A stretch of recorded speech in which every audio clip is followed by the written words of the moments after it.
जय हिंद दोस्तों, स्वागत है आपका हमारे YouTube चैनल पर। हम फिर से हाजिर हैं एक नए टेस्ट सीरीज के साथ। टेस्ट नंबर देख सकते हैं 15 होने वाला है। बिहार सिविल कोड संबंधित प्यून का हिंदी प्रैक्टिस सेट है 15। इससे पहले बहुत सारे सेट्स अपलोड है, उन्हें भी जाके चेकआउट कीजिए। आगे बढ़ने से पहले अगर वीडियो को पहली बार देख रहे हैं तो सब्सक्राइब करके बेल आइकन को दबा दीजिए, साथ में लाइक्स शेयर भी कर दीजिए। इतना तो कर ही सकते हैं। चलेंगे क्वेश्चंस पे। क्वेश्चन हमारा इसमें MCQ 35 क्वेश्चंस होंगे। हिंदी लैंग्वेज है, बिहार सिविल कोड का प्यून का प्रैक्टिस सेट प्लेटफॉर्म का है। तो क्वेश्चन नंबर 1 की बात करेंगे हम लोग। सही वर्तनी शब्द का चयन करें। सही वर्तनी शब्द का चयन कीजिए। आइए 1 नंबर क्वेश्चन पर यहाँ देख सकते हैं हमारे स्क्रीन पे हिंदी लैंग्वेज का। तो सही वर्तनी शब्द का चयन करना है। क्या करना है? तो वर्तनी शब्द का चयन यहाँ पर हमारा क्या है? सही वर्तनी शब्द में आप हर्षिका दीर्घिका हर्षुका द्रुहुका इन शब्दों को ध्यान में रखा जाता है। तो बिना देखे इसको अच्छे से नहीं क्लिक कर पाइएगा। तो आप लोग भी वीडियो को पॉज करके इस सारे क्वेश्चंस को अर्थात सारे क्वेश्चंस को चेकआउट कीजिए, बनाइए और बाद में कमेंट करके बताइए आपके टोटल मार्क्स कितने हैं। सही वर्तनी शब्द का चयन कीजिए यहाँ पे। तो पहला का जो सही वर्तनी शब्द है सर कवित्री है। कवित्री सी इज द सही हमारा हो जाएगा। तो 1 का सी करेक्ट। दोनों प्रश्न देखिए।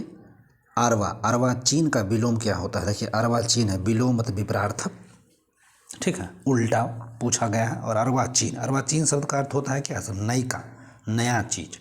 अर्वाचीन का विलोम, ठीक है। और अर्वाचीन का मतलब नया होता है, नवीन होता है। और इसका उल्टा क्या होगा? पुराना, प्राचीन। तो कहीं पे प्राचीन है, देखिए मिल गया पुराना या प्राचीन। तो 2 का C is the correct answer. 3 number question देखिए। जिसके आने की तिथि मालूम न हो, जिसे आने की तिथि मालूम न हो, इस शब्द के लिए एक शब्द बताना है। देखिए जिसे आने की तिथि मालूम नहीं हो उसके लिए एक शब्द बताइए। तो वह शब्द कौन सा हो जाएगा? जिसे आने की तिथि मालूम न हो तो अतिथि लोग क्या होते हैं? बिना कहे आ जाते हैं घर पे, ठीक है। तो जिसे आने की तिथि मालूम न हो उसको हम मामूली भाषा में, आम भाषा में अतिथि कहते हैं, अतिथि, ठीक है। चलिए 4 नंबर प्रश्न पे आइए। 4 नंबर क्वेश्चन क्या है? दिए गए वाक्य का वह भाग ज्ञात करें जिसमें कोई त्रुटि है। त्रुटि खोजा गया है, कोई वाक्य दिया हुआ है और उसमें त्रुटि आपको पहचानना है। वाक्य मेरे पास क्या है? वन के पशुओं को ऐसा लगा कि उन्हें भी एक अच्छा शासन व्यवस्था अपनानी चाहिए। जो वन के पशु थे उनको ऐसा लगा कि उन्हें भी एक अच्छा शासन व्यवस्था अपनानी चाहिए, ठीक है। तो इसमें पूछा जा रहा है, एक अच्छा शासन व्यवस्था के बदले एक अच्छी शासन व्यवस्था अपनानी चाहिए। देखिए एक अच्छी शासन व्यवस्था, तो ठीक है। तो एक अच्छी शासन व्यवस्था अपनानी चाहिए। तो 4 का यहाँ पर ए जो है ना, ये त्रुटि आ जाता है। मिल गया हमारा 4 का ए करेक्ट आंसर। आगे चलेंगे 5 नंबर प्रश्न पे देखते हैं। चैन का बंसी बजाना मुहावरे का अर्थ क्या है? चैन का बंसी बजाना मुहावरे का अर्थ क्या है? चैन का बंसी बजाना, सुख चैन का बंसी बजा रहे हैं ना। चैन का बंसी बजाना मुहावरे का अर्थ होता है निश्चित होकर मौज करना। एकदम निश्चित है, मौज मार रहे हैं, मौज कर रहे हैं। 5 का ए मौज करना सही हो जाएगा हमारा। आगे चलते हैं 6 नंबर प्रश्न पर देखिए। शत्रु का पर्यायवाची शब्द क्या है? शत्रु, उसका पर्यायवाची पूछा जा रहा है। तो शत्रु का पर्यायवाची, शत्रु मतलब क्या होता है? दुश्मन, ठीक है। अमित्र, तुम्हारा मित्र नहीं है, अमित्र है, तो दुश्मन, अमित्र। और यहाँ पे क्या हो जाएगा? रिपु, देखिए रिपु मिल गया सर, डी, 6 का डी। रिपु मतलब होता है, ठीक है, शत्रु। दुश्मन मतलब शत्रु, अरि मतलब शत्रु, अमित्र मतलब शत्रु, और वैरी मतलब भी शत्रु होता है। देखिए वैरी, ठीक है, इसका मतलब ही शत्रु होगा। आगे चलिए 6 का हमारा डी मिल चुका है। 7 पे आइए।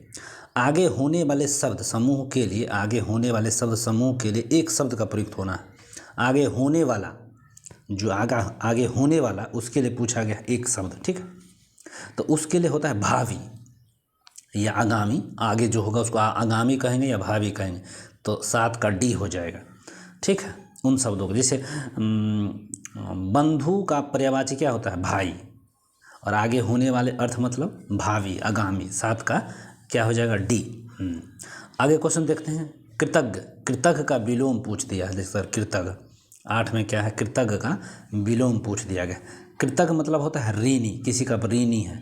इसका विलोम होता है कृतघ्न, ए इज द करेक्ट हो जाएगा, कृतघ्न। ठीक है, कृतज्ञ का विलोम शब्द कृतघ्न हो जाएगा। ठीक है, यहाँ पे तो ए इज द करेक्ट हो जाएगा। ठीक है, अहसान अहसान फरामोश।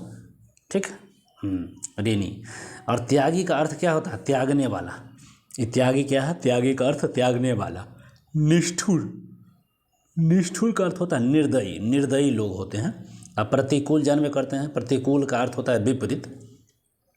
तो ये 8 के सारे ऑप्शंस थे और जिन्हें हमने डिस्कस किए। अगला क्वेश्चन देख सकते हैं, सही वर्तनी वाले शब्द का चयन करना है। 9 नंबर सही वर्तनी है। यहाँ भी सही वर्तनी वाला क्वेश्चन एक आता है और इसमें सही अद्वितीय, देखिए अद्वितीय कहीं लिखा गया है, अद्वितीय जो कौन सा सही है।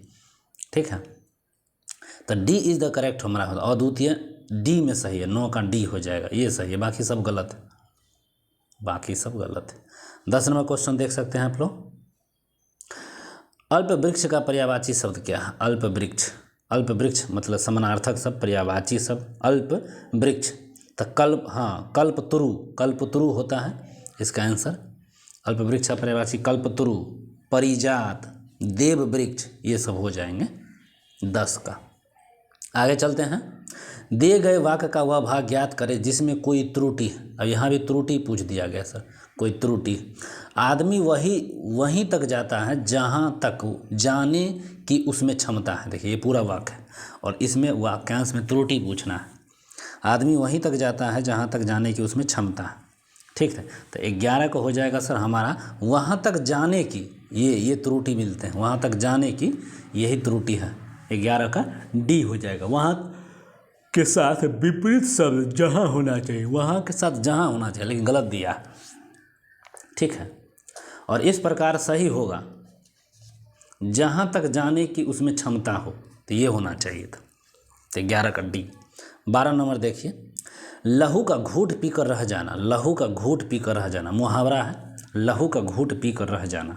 ठीक है, अपमान सह कर रह गए, किसी का अपमान सह क्या होता है सर? रह गए, लहू का घूंट पीकर रह जाना। तो 12 का C is the correct answer. 13 देखिए, स्थिर स्थानों को भरने में, स्थिर स्थानों को भरने के लिए उपयुक्त शब्द का चयन करना। मैं कल दिल्ली गया था, मैं कल दिल्ली गया था, डैश 2 दिन बाद कलकत्ता जाऊंगा। पूछा मैं कल दिल्ली गया था, यद्यपि 2 दिन बाद कलकत्ता जाऊंगा, वरना 2 दिन बाद कलकत्ता जाऊंगा, और 2 दिन बाद कलकत्ता जाऊंगा। इस अन्यथा इसका क्या सही हो जाएगा? तो सर हो जाए और कल मैं दिल्ली गया था और 2 दिन बाद कलकत्ता जाऊंगा। तो 13 का C is the correct answer हो जाएगा। ठीक है, चलिए आते हैं हम लोग अब 14 पर सर। 14 नंबर प्रश्नों को देखेंगे हम लोग। कागज के फूल किसकी रचना है?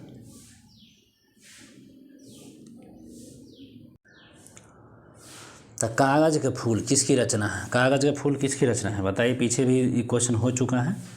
ठीक है, कागज के फूल किसकी रचना है? तो कागज के फूल भरत भूषण अग्रवाल के, भरत भूषण अग्रवाल की रचना है। ठीक है, कागज के फूल भरत भूषण अग्रवाल की रचना है। रीति का बहुवचन, 15 नंबर क्वेश्चन आ गया सर। रीति का बहुवचन है, रीति का बहुवचन क्या है? तो रीति का एक वचन शब्द है। रीति क्या है? रीति का बहुवचन हो जाता है। रीति एक वचन है और इसका बहुवचन क्या होगा? रीतियाएँ। तो सी द करेक्ट आंसर हो जाएगा, रीतियाएँ। ठीक है, 15 का सी करेक्ट हो जाएगा। 16 नंबर पर आइए सर। 16 नंबर, तेली का स्त्रीलिंग शब्द है। तेली, तेली का स्त्रीलिंग पूछा गया। तो तेली का स्त्रीलिंग क्या होगा? तेलिनी क्या होगा? तेलीना, तेलीना होगा या तेलीन हो जाएगा, Telin. Be the correct answer 16 का। तेली एक पुल्लिंग शब्द है और इसका स्त्रीलिंग होता है तेलीन, 16 का बी। 17 देखिए, निगरानी का समानार्थिक शब्द पूछा गया है। निगरानी का समानार्थिक शब्द क्या है? निगरानी मतलब ध्यान देना, देखभाल करना। सी द करेक्ट आंसर हो गया। निगरानी कर रहे हैं, ध्यान रख रहे हैं, तो देखभाल करना, 17 का सी। 19 नंबर देखिए, आंखें सेकने मुहावरे का अर्थ क्या है? मुहावरा फिर पूछा जा रहा है, आंखें सेकना मुहावरे का अर्थ क्या होगा? सुंदर वस्तु को देखकर तृप्त होना, सुंदर वस्तु को देखकर तृप्त होना, आंखें सेक रहे हैं। ठीक है, चलिए अगला क्वेश्चन 19, अपनी डफली अपना राग लोकोक्ति का अर्थ पूछा है। अपनी डफली अपना राग लोकोक्ति का अर्थ क्या हो जाएगा? अपनी डफली अपना राग अर्थ का इसका सबका अपने अपने मन के अनुसार चलना, सबका अपने अपने मन के चलना, अपनी डफली और अपना राग गाना, सबका जो है ना अपने अपने मन का चल रहा है, तो 19 का डी करेक्ट हो जाएगा। 20 नंबर पाइए, कौन सा शब्द सकर्मक है? सकर्मक अकर्मक क्रियाएं दो होती हैं, और कौन सा पूछा है सकर्मक क्रिया? हंसना, पढ़ना, लिखना, सोना, बताइए। तो इसका हो जाएगा लिखना। लिखना जो है ना सकर्मक क्रिया। चलिए आगे चलते हैं। 21 नंबर क्या है? तू रूप है किरण में, सौंदर्य है सुमन में, अलंकार पूछ गया। तू रूप है किरण में, सौंदर्य है सुमन में, इसमें कौन सा अलंकार है सर? तू रूप है किरण में, सौंदर्य है सुमन में, उल्लेख अलंकार जो है ना अर्थात अलंकार का ही भेद है, अर्थात अलंकार का ही भेद है, ठीक है। और विषय भेद से एक वस्तु अनेक प्रकार के वर्णन का उल्लेख करता है, उल्लेख अलंकार हो जाएगा यहाँ पर, ठीक है। तो डी इधर करेक्ट हो जाएगा, ठीक है, उल्लेख अलंकार यहाँ हो जाएगा। अब आइए 22 पे, निम्न में से तत्सम शब्द बताना है। तत्सम शब्द कौन है? 22 में तत्सम शब्द इसमें से कौन है? निर्मम। निर्मम जो है ना तत्सम शब्द है, ठीक है। निर्मम, निर्मम का मतलब ना स्थूल, निष्ठुर, निष्ठुर, तत्सम शब्द निर्मम हो जाएगा। आगे चलते हैं, 1 सेकेंड।